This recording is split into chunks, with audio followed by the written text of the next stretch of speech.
따르니 어찌 행복한 일아닌가. 마음의 악한 생각 사라져 밝은 마음 싹 튼다. 팔자 주를 따라가자 기쁜 마음으로. 팔자 주를 따라가자 찬송하며 즐겁게. 주의 발자 주를 따름이 어찌 든든한 일 아닌가. 마음의 두려움은 사라져 새로운 힘 솟는다. 발자취를 따라가자 기쁜 마음으로. 발자취를 따라가자 찬송하며 즐겁게. 아멘. 우리 이 시간에는요 568장 한번 하겠습니다.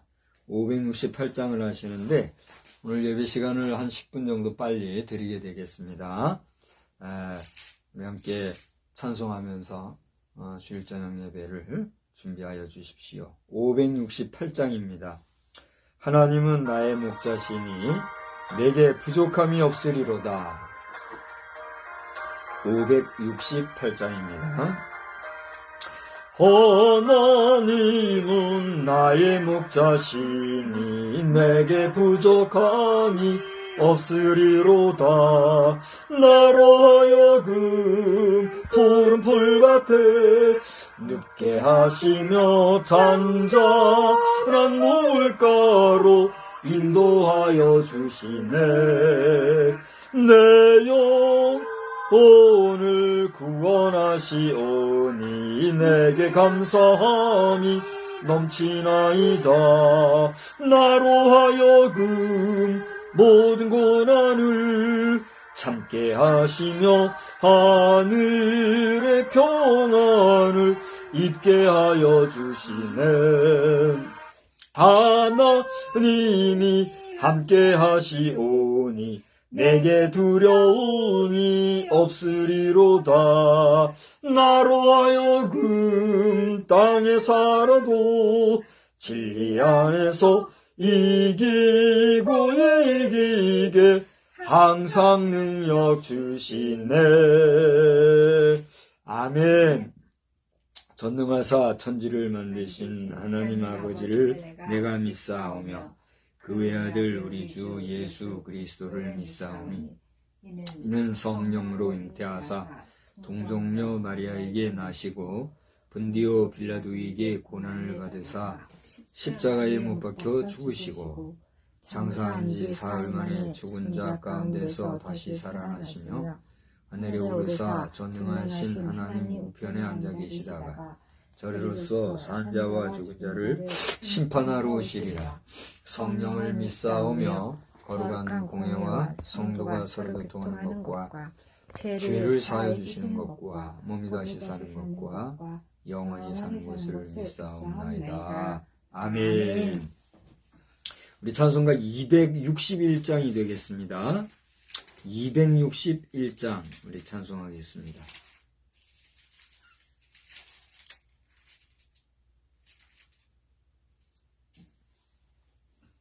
이 세상의 모든 죄를. 우리 찬송을 부르시고는 우리 이미경 사모님을 한번 기도해 주십시오. 앞으로 나오셔서 하세요. 이 세상의 모든 죄를 밝히시는 주의 보혈 성자 예수 그 귀한 피 찬송하고 찬송하세. 주님 앞에 멀리 떠나 길을 잃고 헤맬 때에 나의 뒤를 따라오사 친히 구원하셨도다. 있는 보다도 보다도 주의 흘리신 보혈로 희게 씻어 주옵소서. 가시관을 쓰셨으니 피로 얼굴 물드셨고 십자가의 모진 고통 나를 위해 당하셨네. 말로 형용할 수 없는 구세주의 구속하심 그 은혜와 그 신사랑 찬송하고 찬송하세. 흰 눈보다도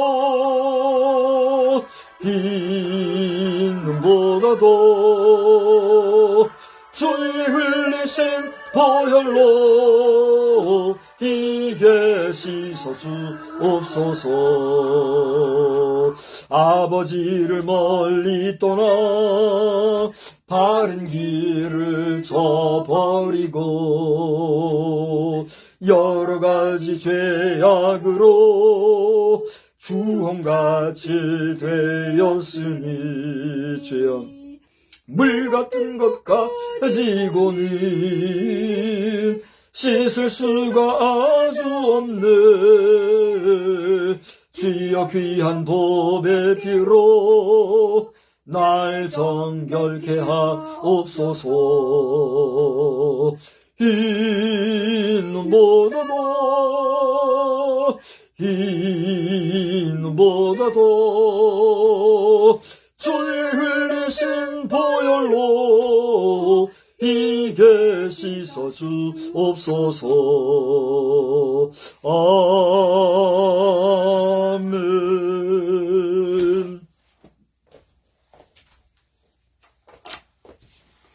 기도드리겠습니다. 하나님 아버지, 주님 은혜 진심으로 고맙고 감사드립니다. 저희들 주의 날 주님 앞에 아침 시간부터 저녁 시간까지 주님 앞에 예배하며 주님을 찬양할 수 있는 귀하고 복된 시간 허락하여 주시니 감사합니다. 특별히 저희들 추수감사절로 보내는 이 복된 날이 우리의 삶 가운데서 항상 감사와 찬양만이 넘쳐날 수 있도록 저희들을 인도하시고 이끌어 주시옵소서. 그래서 하나님을 영화롭게 하고 하나님께 영광 돌리는 귀하고 복된 삶 살아갈 수 있도록 주여 인도하여 주시옵소서. 특별히 코로나로 힘들어할 아들을 위해서 기도합니다. 깨끗이 치유해 주시고 더 강건한 모습으로 하나님 앞에 영광 돌리는 귀하고 복된 삶 살아갈 수 있도록 주님 인도하여 주시옵소서. 처소처소에서 이 시간 예배하는 우리의 자녀들 주님께서 기억하사 하나님의 사랑 가운데 거하게 하시고 주님의 인도하심과 역사하심 가운데 항상 감사하는 삶, 항상 남에게 빛된 삶을 나타낼 수 있는 귀하고 복된 삶 살아갈 수 있도록 주여 도와주시옵소서. 주의 종과도 함께 해주셔서 하나님 말씀 증거할 때에 생명의 말씀, 능력의 말씀이 선포되어질 수 있게 주님 도와주시고 그 말씀들을 통하여서 우리의 삶이 새로워질 수 있도록 또한 인도하여 주옵소서. 이 시간 주님께서 함께 해줄 것을 믿사오며 우리 주 예수 그리스도 받들어 감사기도 드렸사옵나이다. 아멘.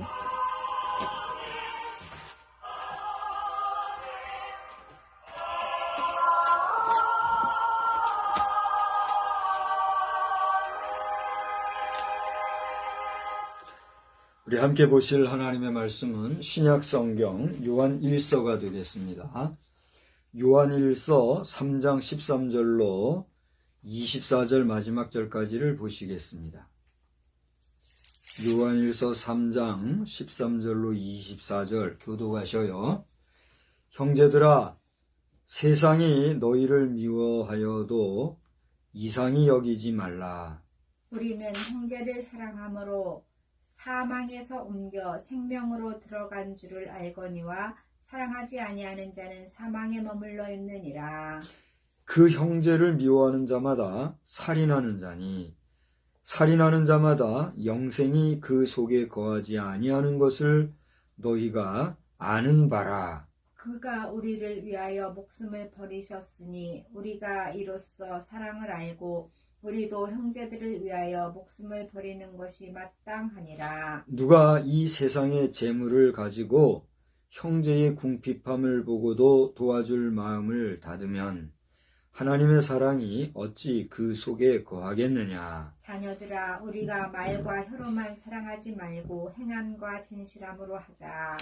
이로써 우리가 진리에 속한 줄을 알고 또 우리 마음을 주 앞에서 굳세게 하리니 이는 우리 마음이 혹 우리를 책망할 일이 있어도 하나님은 우리 마음보다 크시고 모든 것을 아시기 때문이라. 사랑하는 자들아, 만일 우리 마음이 우리를 책망할 것이 없으면 하나님 앞에서 담대함을 얻고 무엇이든지 구하는 바를 그에게서 받나니 이는 우리가 그의 계명을 지키고 그 앞에서 기뻐하시는 것을 행함이라. 그의 계명은 이것이니 곧 그 아들 예수 그리스도의 이름을 믿고 그가 우리에게 주신 계명대로 서로 사랑할 것이니라. 그의 계명을 지키는 자는 주 안에 거하고 주는 그의 안에 거하시나니 우리에게 주신 성령으로 말미암아 그가 우리 안에 거하시는 줄을 우리가 아느니라. 아멘. 예, 우리 방금 부른 찬송 261장이었죠. 261장 3절 한 절만 부르시고 말씀을 나누도록 하겠습니다. 261장 3절. 아버지를 멀리 떠나 바른 길을 저버리고 여러 가지 죄악으로 주홍같이 되었으니 물 같은 것 가지고는 씻을 수가 아주 없네. 주여 귀한 보배 피로 날 정결케 하옵소서. 흰보다도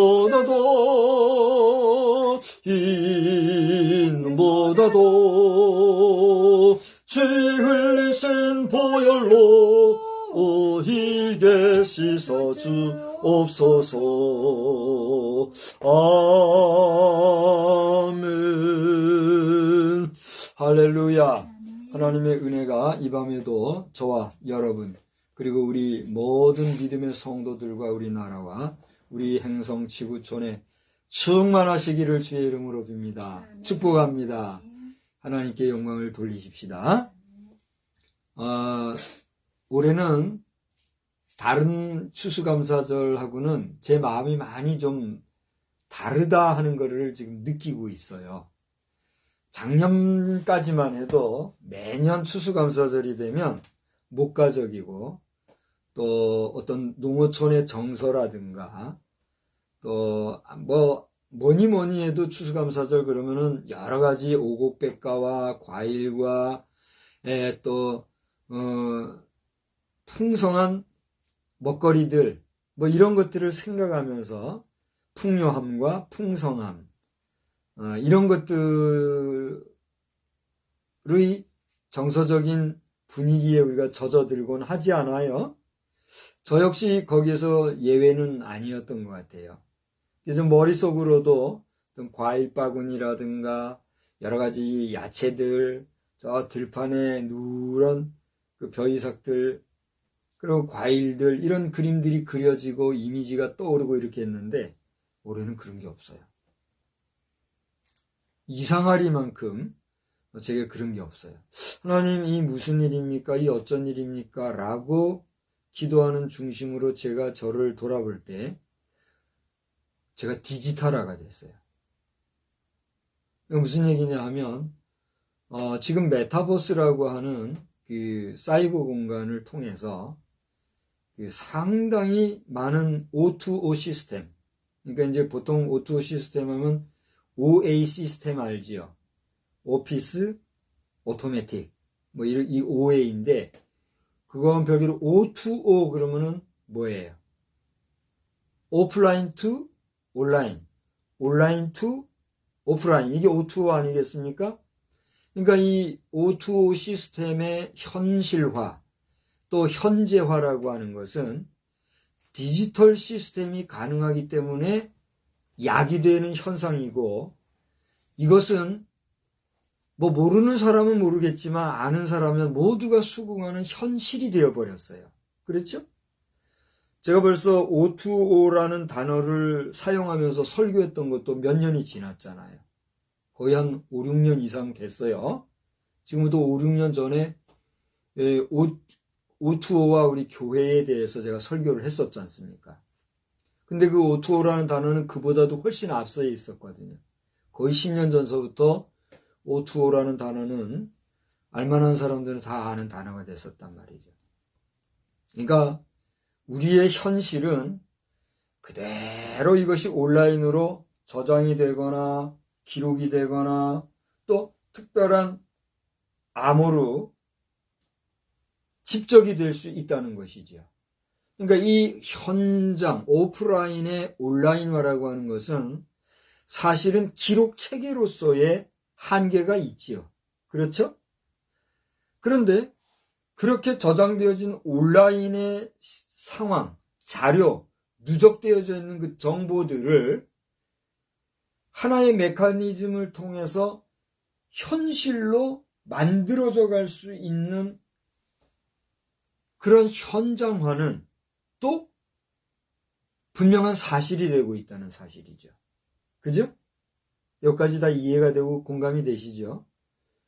또 이것은 공간을 뛰어넘어서 우리가 공간상으로 오프라인에서는 취할 수 없고 다룰 수 없는 부분이라 할지라도 그것이 온라인으로 만들어져서 공간 저쪽에다가 자료를 보낼 때 그 온라인으로 만들어진 자료나 내용이 저 먼 공간의 그 어떤 특정 장소에서는 그대로 현실화될 수 있는 시스템, 이게 뭐예요? O2O 시스템이란 말이에요. 그러니까 우리가 2022년도를 지금 살아가고 있는데 2022년도 현재의 이 O2O라고 하는 현장, 현실은 아무리 우리가 부정한다 할지라도 오프라인과 온라인이 따로따로가 아니라 그야말로 함께 가고 있는 현실이다라고 하는 것입니다. 함께 가도 그저 이 기차 레일은 양쪽에 평행선으로 돼 있어가지고 이것은 레일이 이쪽 라인과 이쪽 라인을 타고 가기 때문에 여기 이 레일에서 탈선하지만 않으면 계속 직진하게 돼 있잖아요. 그죠? 근데 이와 같은 레일 선상에서의 오프라인과 온라인이라고 비교하기에는 무리수가 있겠지만 이러한 양방향은 아니라 할지라도 이게 상호 교차가 되어지는, 어떻게 보면 여러분이 시놉시스 뭐라 그러죠? 이게 꼬이는 현상 있잖아요. 꽈배기처럼. 그걸 뭐라 그러죠? 뭐 연구하는, 우리 신체를 연구하고 할 때 유전자 배열이라고 하는 그램, 다이어그램을 보면은 이게 베베 꼬여가지고 이게 평행도 아니고 곡선도 아닌 것이 따로도 아닌 것이 하나도 아닌 것이 묘하게 이렇게 꼬여가지고 이 안에서 다양한 자료들이 축적되어 있는 것을 볼 수가 있잖아요. 마치 그와 같이 온라인과 오프라인은 둘이 아니라 하나와 같은 이런 체계를 지금 우리가 살아가고 있다는 거예요. 이러한 시대 현실 속에서 저는 올해 2022년도의 추수감사절에 아까 잠깐 말씀드렸습니다만 메타버스 활성화를 통해서 지금 다양한 방식의 메타버스가 지금 활성화되고 있는데 저는 이제 실력이 좀 부족하다 보니까 그래도 이제 우리 말이 통하는 네이버에서 지금 운영하고 있는 제페토라고 하는 이 메타버스를 이제 막 시작한 것도 아니죠, 사실은. 이제 막 맛보기를 시작을 하게 됐어요. 이런 것을 취하면서 제 생각에 위로가 되었던 것은 뭐냐 하면 추수감사절의 참된 의미는 뭡니까? 하나님께서 모든 우리에게 필요한 일용할 양식들과 삶의 양식들과 우리 이 삶을 위하여 공급해 주시는 모든 것들을 감사하면서 그것이 하나님께로부터 왔다고 하는 것을 인정하고 긍정하면서 그 하나님 앞에 감사하는 의미가 있는 게 추수감사절 아니겠어요?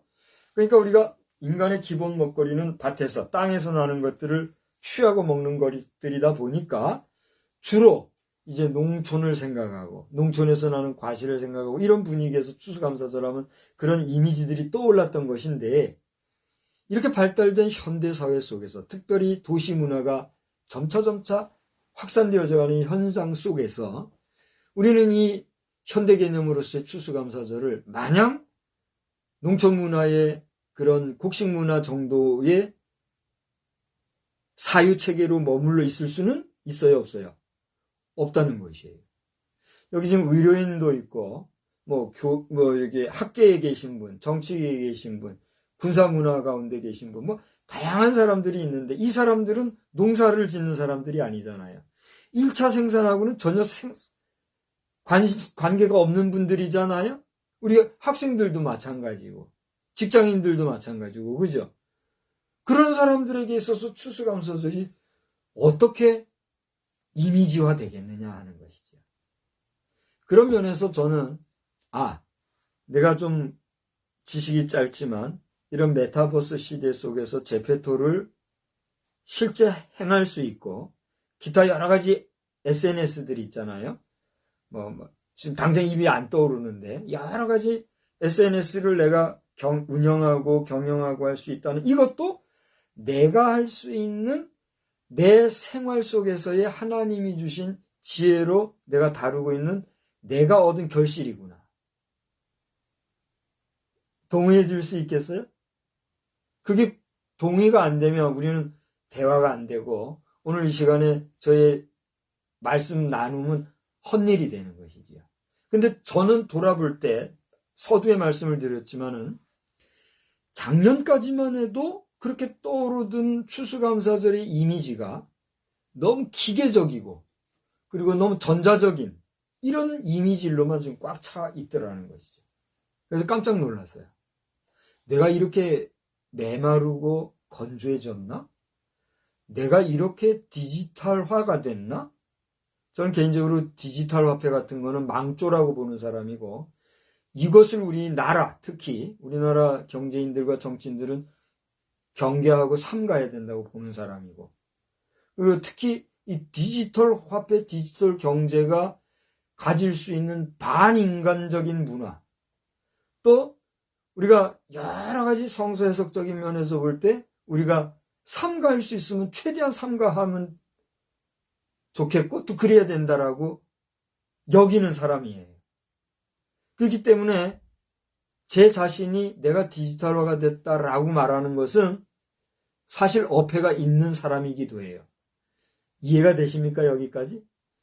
그럼에도 불구하고 정말 오늘날 디지털화가 급속도로 발전하고 또 매우 보편적으로 확산화되어서 확장화되어서 일반화되어 가고 있는 이런 현실 속에서 저는 올해 2022년도 추수감사절을 비록 이 목가적이고 또 농촌적이고 어촌 산촌과 같은 1차 산업 현장 속에서의 그런 풍요로운 풍성한 이미지로서의 추수감사절은 아니지만 하나님이 오늘도 나와 함께 하시고 오늘도 아까 낮 시간에 잠깐 얘기했습니다만 사중복음 속에서 신유라고 하는 것은 병 났을 때 고치는 것도 신유지만 우리가 건강하게 일상적으로 살아가는 하나님의 은혜 가운데 사는 그것도 뭐요? 신유라고 하는 분명한 정체성을 우리가 가지고 있잖아요. 그런 것과 마찬가지로 오늘 내가 맞이하는 이 2022년도 추수감사절은 고대에 얘기했던 것처럼 그런 풍성함이나 또 먹거리와 같은 이런 것들과 연관되어져 있는 추수감사절은 아니지만 내가 이 발달 사회 속에서 그래도 뒤지지 않냐고 함께 앞서지는 못하지만 최소한 이게 뭔지는 알고 같이 가는 정도는 된다 라고 하는 데 대한 감사함이 제게 자리하게 되었다는 사실이에요. 그런 면에서 저는 개인적으로 디지털화되어진 추수감사 형식의 이 추수감사절을 지금 저는 보내고 있다는 사실이에요. 여러분에게서는 이 이야기가 어떻게 들리고 어떻게 이해가 될지 저는 잘 모르겠습니다.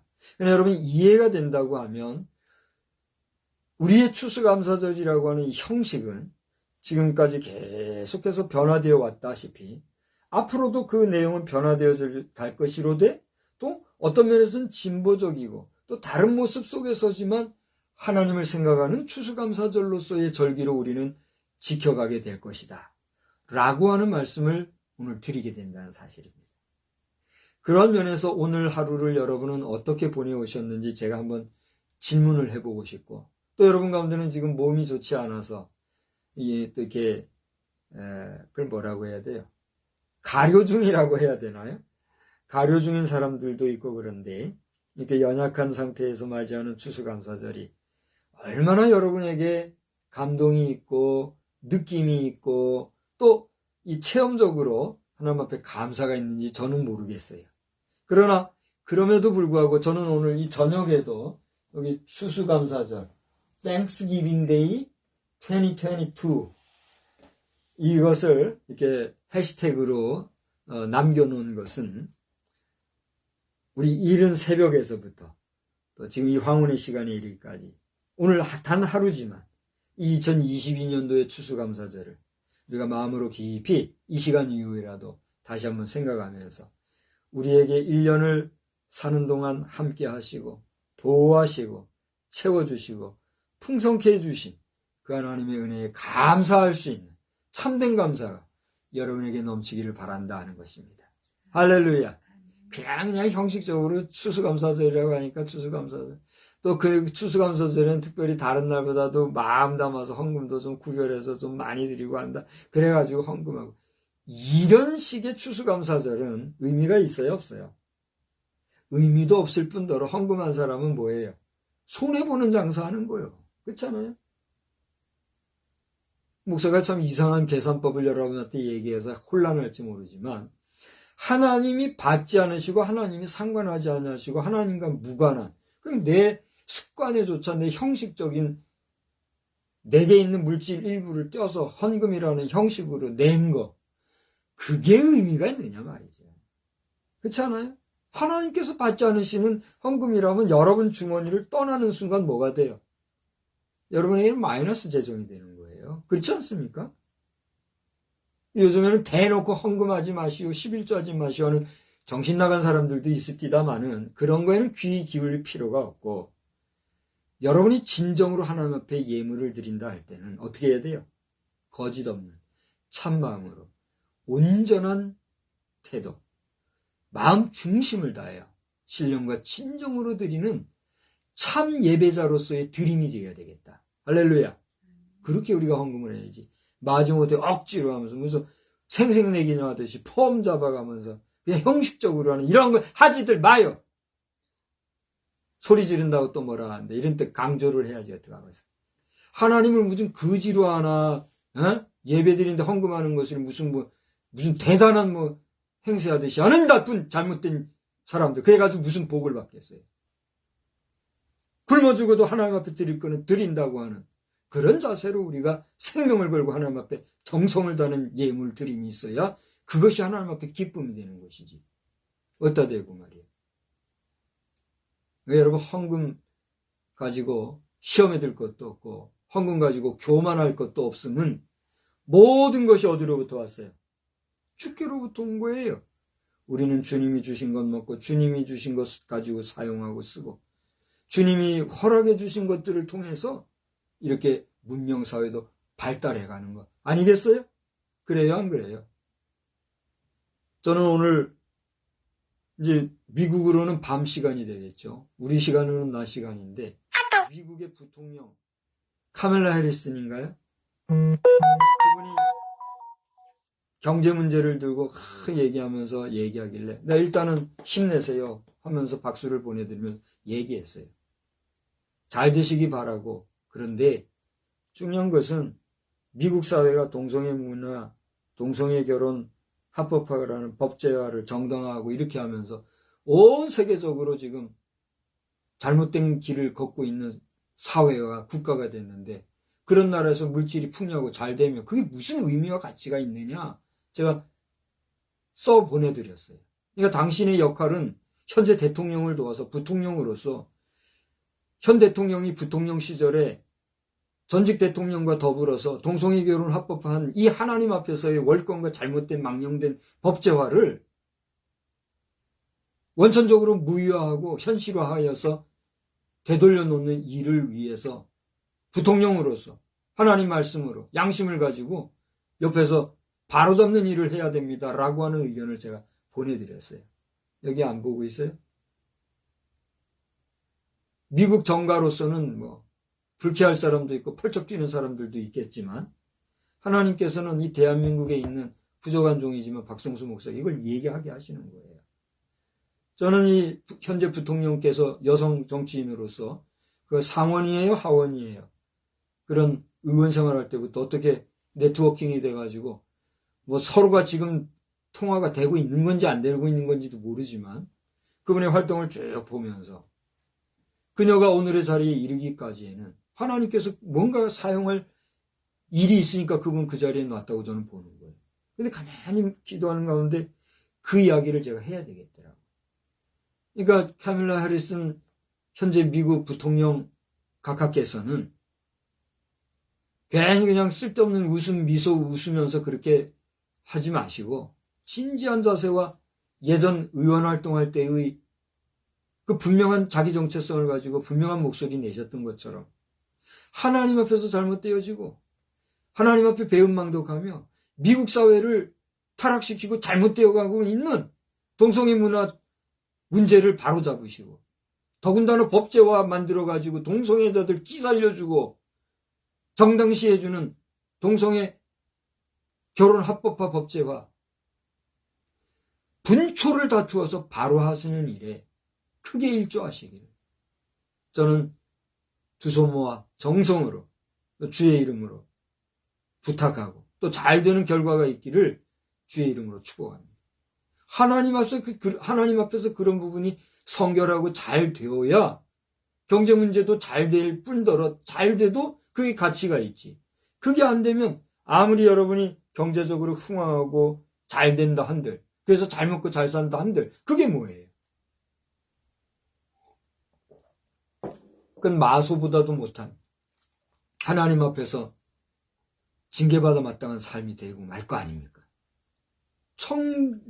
청도교 정신으로 정말 순결한 순수한 믿음의 사람으로 시작되어진 것이 미국의 건국의 기치요 가치요 의미인데 그런 청교도 정신은 다 어디 팔아먹고 지금에 와가지고 유교계 정을 정당시하는 잘못된 문화들을 정치적으로 법적으로 옹냐옹냐해줘. 그게 하나님 앞에 복 받겠어요? 복 받는 건 그 복이 아니라 부끄러운 줄 알아야 되는 거예요. 그렇지 않아요? 미국이 그러니 이 대한민국 안에서도 정신 나가고 넉나간 사람들이 말이에요. 빌붙어가지고 그 잘못된 거 빨아먹으면서 사탄 노릇하는 이런 현실 속에서 우리가 앞으로 어떻게 될 것인지는 다 해당자들이 정신을 차려야 될 줄 알아요. 이제 헌금 얘기도 하다가 이렇게 퍼졌는데 정성을 다하지 않으면 헛일이다. 그런 말씀을 여러분 기억하면서 오늘 저는 본문을 가지고 행함과 진실함의 사랑 이런 제목으로 말씀을 전하고자 합니다. 여러분은 요한일서를 읽으실 때에 정말 주님의 그 사랑과 우리 예수님의 온화하실 뿐만이 아니라 깊고 깊고 넓고 넓은 오묘하신 사랑을 아마 느낄 거예요. 체험하실 줄 압니다. 저자 요한이 이렇게 요한 1서, 2서, 3서를 나누어서 쓴 것이지만 요한이 쓴 이 모든 요한 서신서의 핵심적인 내용은 뭐예요? 누구의 무엇에 관한 것을 쓴 거예요? 그렇습니다. 예수 그리스도의 사랑의 이야기가 여기 듬뿍 담겨져 있어요. 그런데 이 이야기들은 사랑의 방법이라든가 사랑의 내용이라든가 사랑의 규모라든가 사랑의 어떤 여러 가지 다양성 이런 것들을 단지 소개하는 그 정도가 아니라 우리 믿음의 사람, 믿음의 백성, 하나님의 자녀여, 하나님의 사람들이 주 예수 그리스도와 더불어 어떻게 해야 된다는 거예요? 온전한 사랑, 참 사랑, 오늘 제목에 기록되어 있는 것처럼 진실한 사랑을 하여야 된다라고 하는 교훈이 담겨져 있다는 사실입니다. 할렐루야. 할렐루야. 제가 오늘 한번 물어볼 테니까 대답을 해 주시기 바랍니다. 우리 저 앞에 계신 분은 남편을 사랑하십니까? 네. 예. 그 남편을 사랑하시는데 어떤 조건을 가지고 사랑하시나요? 조건 없이 그냥 무조건 사랑하시나요? 대답을 못하는 거 보니까 조건이 있나 봅니다. 아, 당연합니까? 남편으로서 사랑하는 거지. 남편으로서 사랑하고 또 그 남편으로 사랑하는데 그러면 어떤 조건이 있다는 건가요? 그게 남편으로서의 남편이라고 하는 조건이 있기 때문에 그 조건을 충족하기 위해서 남편으로서 사랑한다. 그러므로 나는 조건부적인 사랑을 한다 이거죠.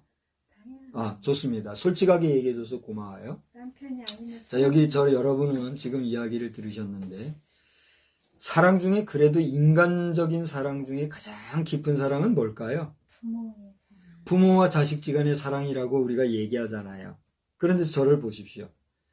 제가 철이 들고 나니까 부모 자식지간의 사랑이 그렇게 하나님과 자식지간의 사랑이라고 말하고 일반화되어지는 것이 보편화되어진 것이 현실이고 실상인 거잖아요. 우리는 그렇게 알고 있잖아요. 부모의 사랑이지 자식의 사랑은 아니에요. 부모의 사랑. 그러니까 부모가 자식을 사랑하는 그 사랑이 하나님이 우리 자식을 사랑하는 사랑과 가장 그래도 가까운 사랑이다 이렇게 얘기한다는 거잖아요. 그게 스톨게라 그러는 스톨게가 아니죠. 필리아? 아니죠. 스톨게. 필리아, 스톨게. 부모 자식 시간의 사랑을 뭐라 그러죠? 자, 아가페, 에로스, 스톨게, 필리아. 스톨게죠, 스톨게. 필리아가 우정이니까 스톨게, 부모 자식지간의 사랑. 그렇습니다. 우리가 이제 아가페 사랑을 신과 인간의 사랑이라고 하면 방금 말씀드린 대로 부모와 자식지간을 스톨게라 그래요. 그러니까 이제 우정을 필리아라 그래요. 우정의 사랑이 있다는 거예요. 그 다음에 이제 이성지간의 사랑을 에로스라고 이렇게 얘기하거든요. 근데 얼마 전에 그 에로스의 종말에 대한 얘기가 나온 게 지금 정상적이고 건강적인 이성지간의 사랑이 지금 붕괴되어지고 종말화되어진 이런 현실 속에 있다는 그런 역설적인 내용이었거든요. 이것은 짐승의 사회로 가는 거란 얘기란 말이에요. 그게 이제 얼마 전에 있었는데 아무튼 아무리 부모가 자식을 사랑한다 해도 하나님이 인간을 사랑하는 아가페적인 사랑은 아니거든요. 분명히 한계가 있거든요. 그런 논리로 볼 때 우리가 방금 말씀드린 대로 일반적으로 보통 하나님과 인간의 사랑에 가장 근접한 사랑이 부모와 자식지간의 사랑이다라고 이렇게 우리가 이야기를 들어왔고 그렇게 긍정들하고 보편적으로 그렇다라고 고개를 끄덕끄덕하며 우리가 살아가고 있잖아요. 근데 저는 결혼을 하고 30년 결혼 생활을 하다 보니까 여기에 의문이 들어가고 또 하나 여기에 퀘션, 의문과 퀘션은 좀 다른 뉘앙스로 얘기하는 겁니다. 하나의 질문을 하게 되더라는 거죠. 우리가 부모 자식지간의 사랑이 분명히 귀하고 이것은 천륜적인 사랑이기 때문에 분명히 말하는 하나님과 인간과의 사랑에 가까운 사랑의 하나의 모델, 모형이라는 건 인정이 돼요. 그런데 잘 보세요. 부모 자식지간의 그 사랑이라는 것이 얼마나 값딜까? 저는 저의 부모님의 사랑을 참 많이 받은 자인 거 느끼시죠? 알죠? 나 자신도 그렇게 느끼고 있고 당신들이 돌아가신 후에도 지금까지 그분들을 끝까지 살아있는 분과 같이 정성을 기울이는 것은 그게 다 그런 그 후속 프로그램이거든요. 앞으로도 변함이 없을 거예요. 특별한 일이 없다면. 그 정도로 저는 부모님의 사랑을 귀하고 가볍게 생각하고 감사히 생각하는 사람이에요.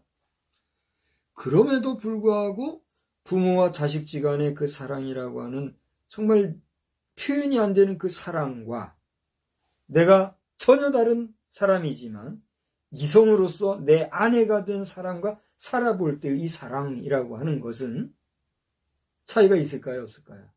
자식이기 때문에 부모에 대한 그러니까 우리가 그걸 몰라서가 아니란 얘기예요.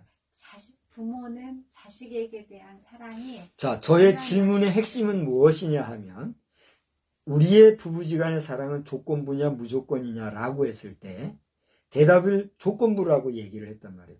그것은 솔직한 얘기예요, 진실한 얘기예요. 그죠? 그러니까 솔직한 얘기이자 진실한 얘기란 말이에요. 그것을 나무랄 수가 없는 거예요. 내가 당신을 사랑하는 것은 당신이 내 남편이기 때문에 사랑합니다. 라고 하는 조건부적인 사랑을 내가 합니다라고 하는 솔직한 고백이다 이거예요. 그런 조건부적인 사랑을 함에 있어서 내가 부족하고 마음에 안 들고 모자라고 기분 나쁘면 버리실 건가요? 아니지. 그거는 아니죠. 그러면 된 거예요.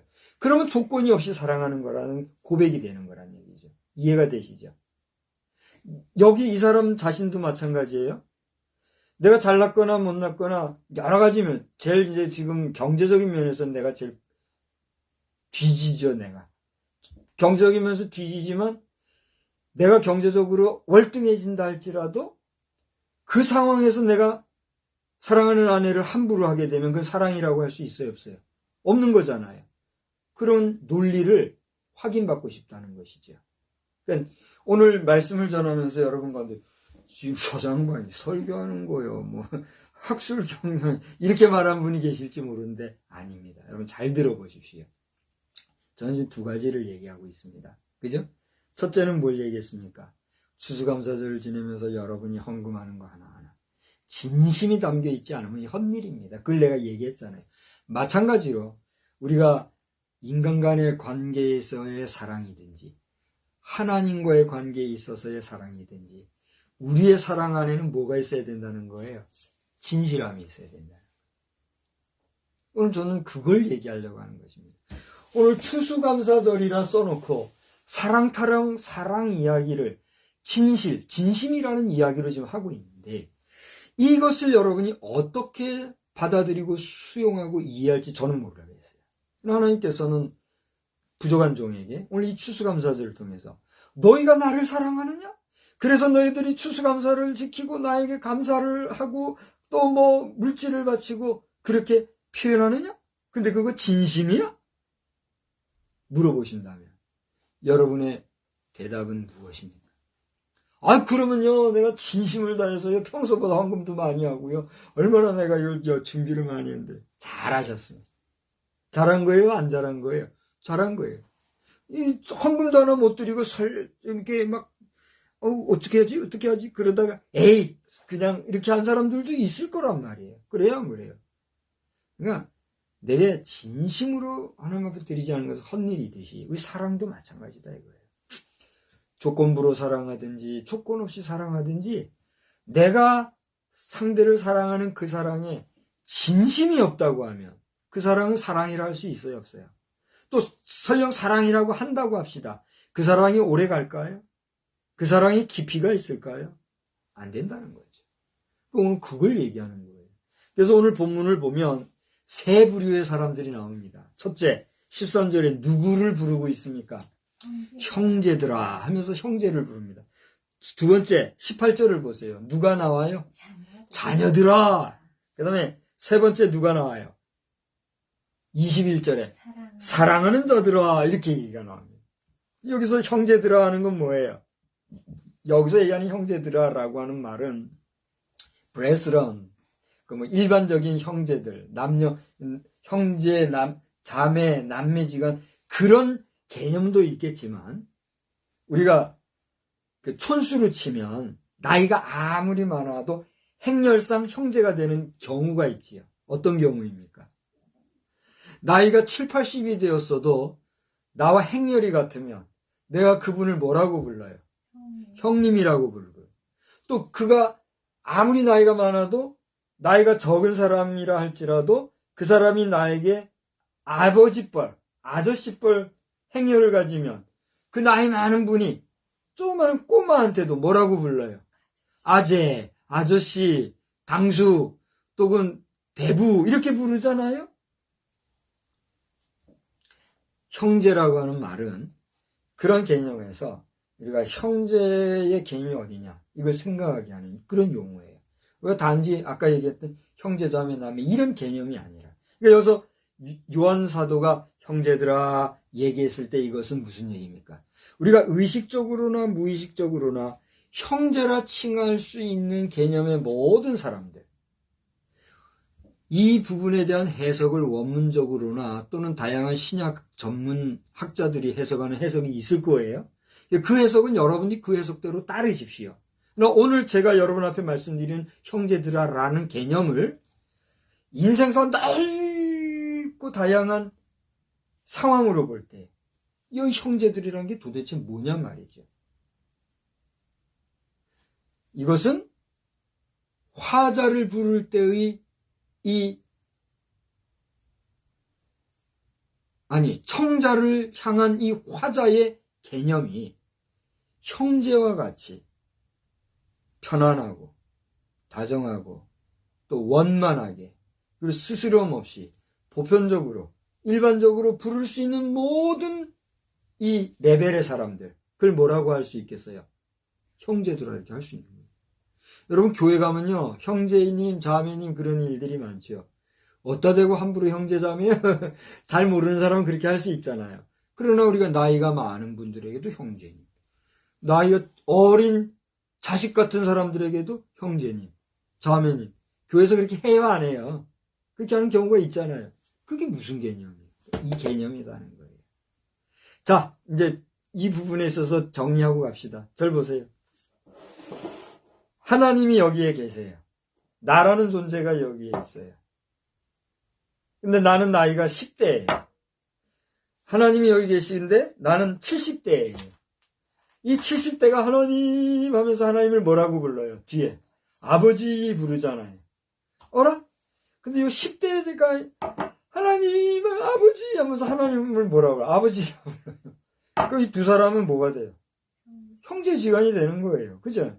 그런 개념으로 하나님을 아버지라 부르는 자는 좋은 일이 생기는 게 그게 그런 거예요. 형제들아 했을 때는 하나님을 아버지로 섬기는 모든 주의 백성들이 뭐예요? 형제들이에요. 그러니까 그 형제들아 그 다음 뭐라고 그랬어요? 중요한 내용들은 여러분이 다 읽어보십시오.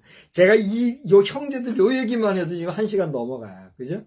시간 벌써 다 많이 지나갔으니까 여러분이 깊이 읽고 묵상하세요. 형제들아. 그 다음에 뭐라고 그랬어요? 자녀들아. 자녀들아 할 때 이 자녀들은 누가 누구를 부를 때 얘기하는 거예요? 그렇죠? 부모 세대가 자식 세대를 부를 때 뭐 하는 거예요? 부르는 거잖아요. 그러니까 오늘 이 요한일서 3장을 썼을 때 요한의 위치, 요한의 연세를 생각하면 그가 언제쯤 이걸 썼어요? 신약학자들한테 여러분이 물어보세요. 그래도 이 요한이 나이가 많이 들고 그래도 인생 연륜이 깊을 때 노년기에 쓴 거거든요. 그러니까 그분의 입장에서 이 내용을 받을 사람들은 다 어디에 해당하는 사람들이에요? 자녀와 같이 다 젊은 사람들 아니겠어요? 물론 자기 나이 또래 사람들도 있겠지만 요한의 입장에서는 이 요한 일서를 쓸 때에 수신자들은 정말 사랑하는 무엇과 같은 자녀들과 같은 그러한 심정, 그런 마음으로 이걸 썼던 거예요. 그러니까 자녀들아 그 다음에 뭐라고 그랬어요? 너희들 말과 혀로만 사랑하지 마라. 애미애비도 몰라보고 형제자매도 몰라보고 개나 고양이 그냥 먹여 키우고 사는 거예요. 오늘날 현대인들. 애완동물 사랑하는 사람들이 이 이야기 들으면 또 난리를 치고 할지 모르지만 그런 소리들 하지 마요. 바른 말해주면 들을 줄 알고 한번 생각해 봐야지. 불쾌해하면 그건 당신들은 그러면 못 쓰는 거예요. 인간이 인간답고 사람이 사람다워야지. 사람 구실 인간답지 못하면 그게 사람이요? 여러분을 질책하는 게 아니라 무엇든지 과유불급이라. 아버지 어머니 형제자매도 하나 챙길 줄 모르면서 짐승들 위한다는 그런 절제해야 된다. 돌아봐라. 사람 사랑하는 일에 너희 애완동물 사랑한 거 그 이상으로 해야 된다. 그걸 얘기하는 거예요. 아, 그렇지. 아이고, 내가 좀 조심해야 되겠다. 그러면 당신은 사람이에요. 그건 당신은 인간이에요. 그건 당신은 정말 사람답게 살 수 있는 사람이에요. 근데 불쾌하고 뭐 삿대질하고 하면은 최근에 말이에요. 어떤 못된 기자가 말이에요. 응? 이 나라의 최고 지도자가 어떤 존재인데 그 앞에서 오만불선하게 이런 사람들은 사법적으로 따져가지고 치리해도 할 말 없는 거예요. 그 간첩이 아닌가 모르겠어요. 뭐 어떤 말이에요. 그런 일이 지금 생기고 있는데 그거 똑같은 사람이 되는 거란 말이에요. 깨어 근신하고 정신 차리고 경성해야 할 거예요. 그럼 세 번째 누가 나와요? 네? 사랑하는 자들아. 자, 보세요. 우리가 가족 개념으로 생각해도 좋고, 그래서 하나님과의 관계성 속에서 생각해도 좋고, 형제들아, 자녀들아, 할 때 우리가 어떤 패밀리적인 느낌이 들지요. 그런가 하면, 오늘 이 요한사도는 누구야? 사랑하는 자들아 하면서 더 확장된 개념으로서의 관계성 속에서의 사람들.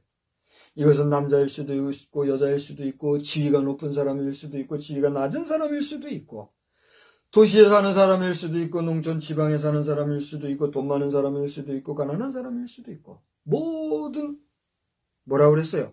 사랑하는 자들아 이렇게. 그 다음에 이 사랑하는 자들아 어떻게 하라는 거예요? 내가 하나님 앞에 어쩌고 쭉 내용이 나오죠. 핵심은 뭐예요? 여기서 핵심은 이거예요. 23절 다 같이 읽어봅시다. 21, 22절은 뭐냐면은, 그러니까 이제 예수님을 소개하면서 그 예수님, 그의 계명은 이렇게 얘기하고 있는 부분인데, 23절 읽어보세요. 그 얘기, 하나님의 계명은 이것이니 곧 그 아들 예수 그리스도의 이름을 믿고 그가 우리에게 주신 계명대로 어떻게 해요? 서로 사랑하는 것. 제가 서두에 이 요한일서는 사랑에 대한 얘기가 많이 들어있다는 얘기했죠. 추수감사절이라 써놓고 사랑 이야기 한다고 그런 얘기했죠. 자녀들아, 형제들아, 사랑하는 자들아, 예수 사랑하며 살자. 사랑하는데 어떻게 사랑하자? 진실하게 사랑하자.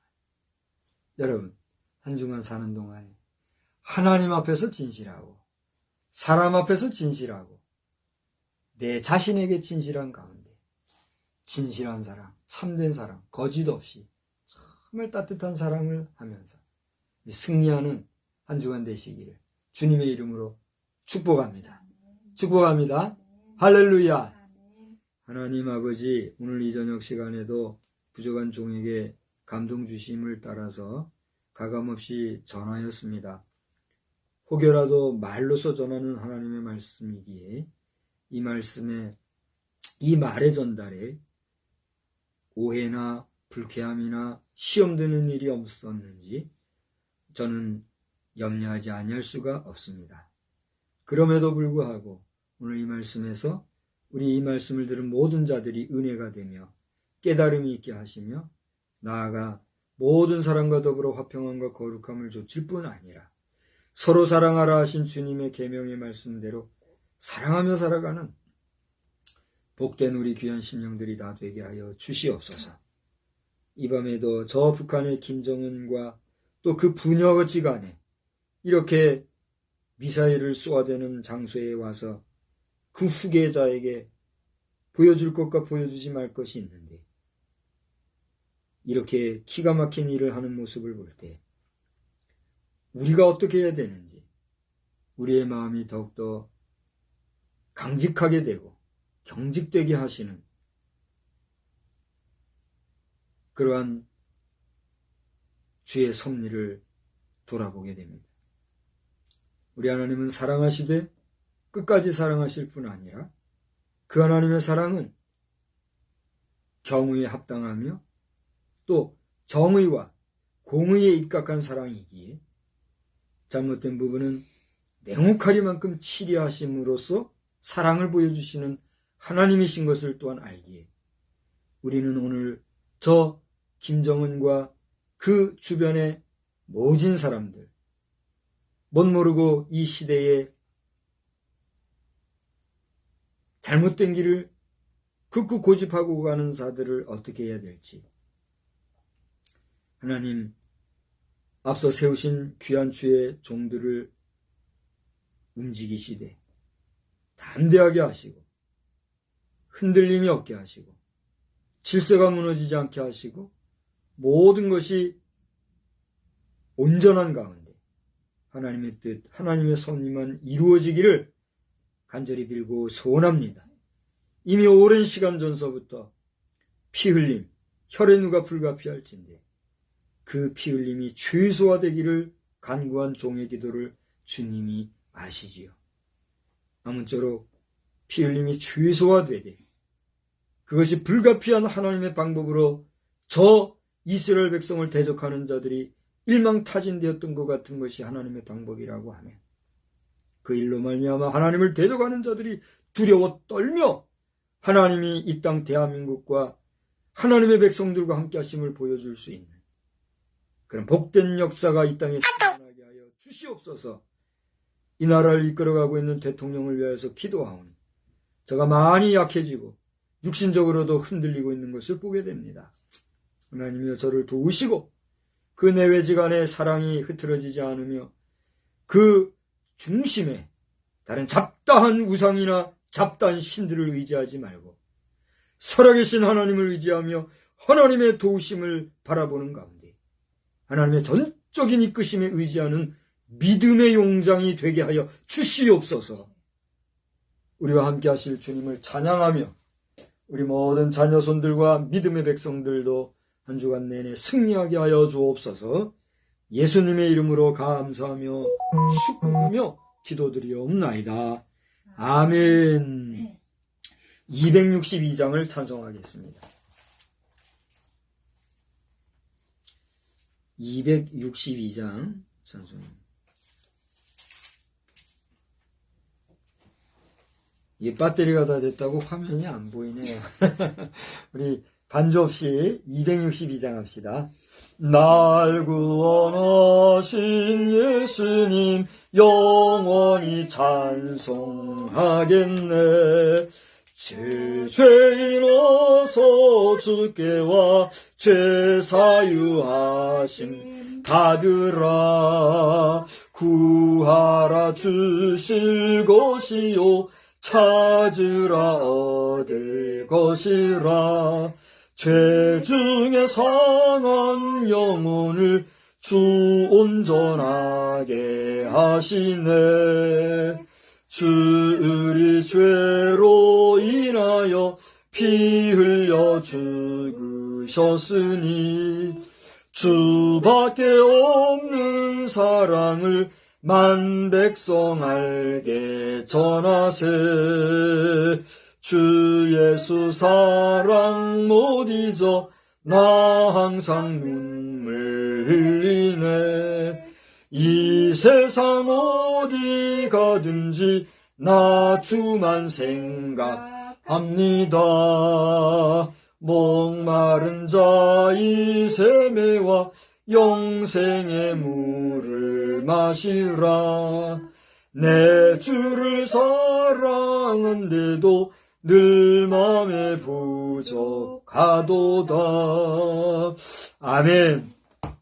이제는 성부, 성자, 성령님의 그 크신 은혜와 사랑과 능력 무한하심이 2022년도 추수감사절을 보내고 행함과 진실함으로 사랑하며 살아가기를 다짐하는 우리 모든 성도들과 자녀손들 머리 위에 이제로부터 영원히 함께 계실지어다. 아멘.